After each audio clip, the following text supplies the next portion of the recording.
Friends, कैसे हैं आप लोग। उम्मीद करते हैं अच्छे होंगे और अपनी तैयारी कर रहे होंगे। फ्रेंड्स, कल की वीडियो में हम लोगों ने आदिकाल का पार्ट 2 देखा था, जिसमें हम लोगों ने आदिकाल का सिद्ध साहित्य देखा था। आज आदिकाल में के पार्ट 3 में जैन साहित्य और नाथ साहित्य देखेंगे। आइए देखते हैं आदिकाल पार्ट 3 जैन साहित्य। आइए जैन साहित्य के कुछ पहले बेसिक बातों को समझते हैं। जैन साहित्य जिस प्रकार हिंदी के पूर्वी क्षेत्रों में सिद्धों ने बौद्ध धर्म के ब्रजयान मत का प्रचार हिंदी कविता के माध्यम से किया, उसी प्रकार पश्चिमी क्षेत्र में जैन साधुओं ने अपने मत का प्रचार हिंदी कविता के माध्यम से किया। जैन कवियों की रचनाएं आचार, रास, फागु चरित्र आदि विभिन्न शैलियों में मिलती है। आचार शैली में घटनाओं के स्थान पर उपदेशात्मकता को प्रधानता दी जाती है। फागु और चरित्र काव्य शैली समानता के लिए प्रसिद्ध है। रासो शब्द संस्कृत साहित्य में क्रीड़ा और नृत्य से संबंधित था। भरत मुनि ने इसे क्रीड़ा नियक कहा। आइए जैन साहित्य देखते हैं। जैन साहित्य जैन धर्म के 24वें तीर्थकर महावीर स्वामी के बाद जैनाचार्य ने अपभ्रंश को ही अपने साहित्य की भाषा के रूप में ग्रहण किया। इन कवियों की रचनाएं आचार, रास, फागु, चरित्र आदि विभिन्न शैलियों में मिलती हैं। आचार शैली के जैन काव्यों में उपदेशात्मकता की प्रधानता है। इनका साहित्य मूलतः धर्म प्रचार का साहित्य है, फिर भी साहित्यिक सौष्ठव के पर्याय अंश मिलते हैं। उनमें रीति नीति का पदबद्ध निरूपण मिलता है। उस समय का व्याकरण ग्रंथ जैन साहित्य में ही उपलब्ध है। इनकी रचनाओं में शांत रस प्रधानता है। जैन साहित्य में प्रबंध और मुक्तक दोनों काव्य रूप मिलते हैं। आइए कुछ जैन साहित्यिक रचनाओं को देखते हैं। श्रावकाचार नामक काव्य की रचना देवसेन ने की। इसका रचना काल का समय 933 ईस्वी है। ये अपभ्रंश में इन्होंने दब्ब सहाव पयास नामक काव्य लिखा, जिसको द्रव्य स्वभाव प्रकाश भी कहते हैं।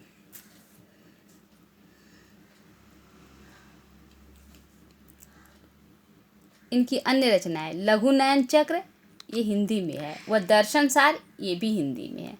अन्य रचनाएं देखते हैं। भारतेश्वर बाहुबली रास, इस ग्रंथ की रचना शालिभद्र शूरी ने की। यह जैन साहित्य की रास परंपरा का प्रथम ग्रंथ है। पेपर में अगर पूछे जैन साहित्य की रास परंपरा का प्रथम ग्रंथ कौन है, तो भारतेश्वर बाहुबली रास। इस ग्रंथ की रचना शालिभद्र शूरी ने की है। इस ग्रंथ में भारतेश्वर तथा बाहुबली का चरित्र का वर्णन है। यह 205 छंदों में रचित यह एक सुंदर खंड काव्य है। चंदन बाला रास, इसकी रचना आसगु नामक कवि ने लगभग 1200 ईस्वी के आसपास की। यह 35 छंदों का एक लघु खंड काव्य है। स्थूलीभद्र रास, इसकी रचना जीन धर्मसूरी ने 1209 ईस्वी में की। इसमें स्थूलीभद्र और कोषा वेश्या का वर्णन है। रेवंतक गिरिरास, इसकी रचना विजयसेन सूरी ने की। इस काव्य में तीर्थकर नेमिनाथ की प्रतिमा तथा रेवंतक गिरि तीर्थ का वर्णन है। नेमिनाथ रात, इस काव्य की रचना सुमति गढ़ी ने 1213 ईस्वी में की थी।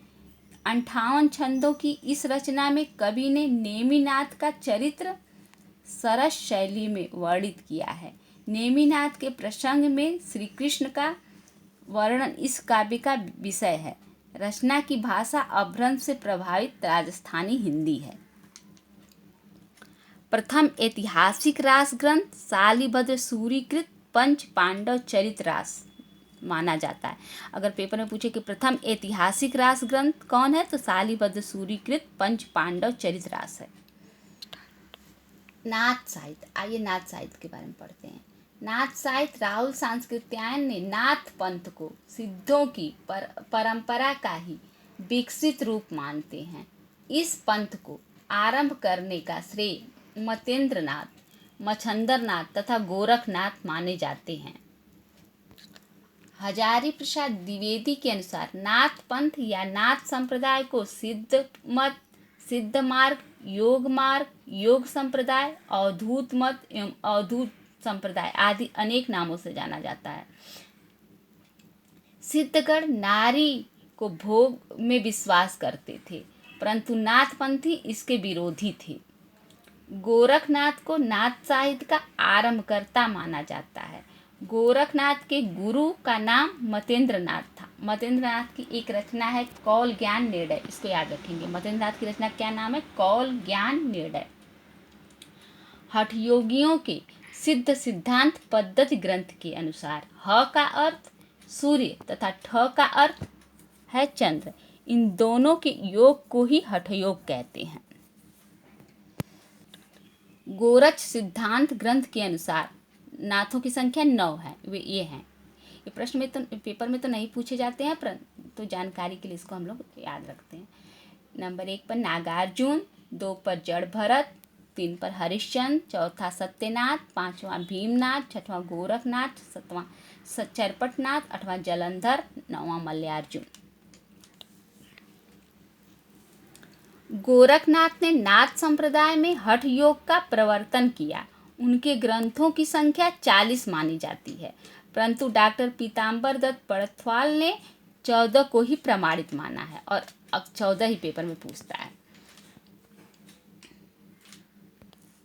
गोरखनाथ का समय विभिन्न विद्वानों के अनुसार, आइए एक चार्ट से इसको समझते हैं कि गोरखनाथ का समय किस विद्वानों ने क्या कहा है।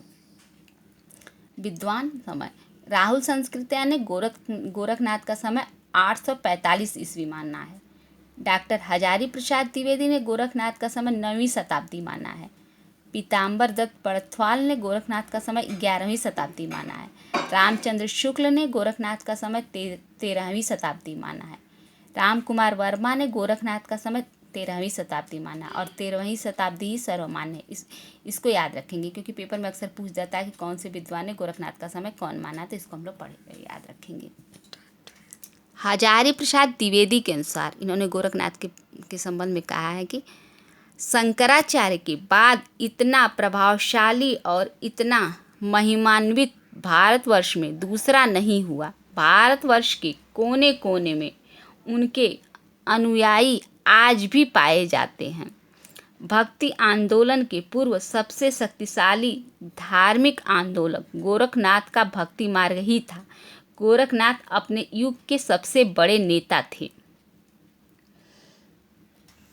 यह हजारी प्रसाद द्विवेदी ने गोरखनाथ के संबंध में कहा, इसको हम लोग याद रखेंगे। फ्रेंड्स, अब ये वीडियो बहुत बड़ी हो जाएगी। कल की वीडियो में हम लोग रासो साहित्य, अमीर खुसरो की पहेलियाँ, विद्यापति की पदावली आदि पढ़ेंगे।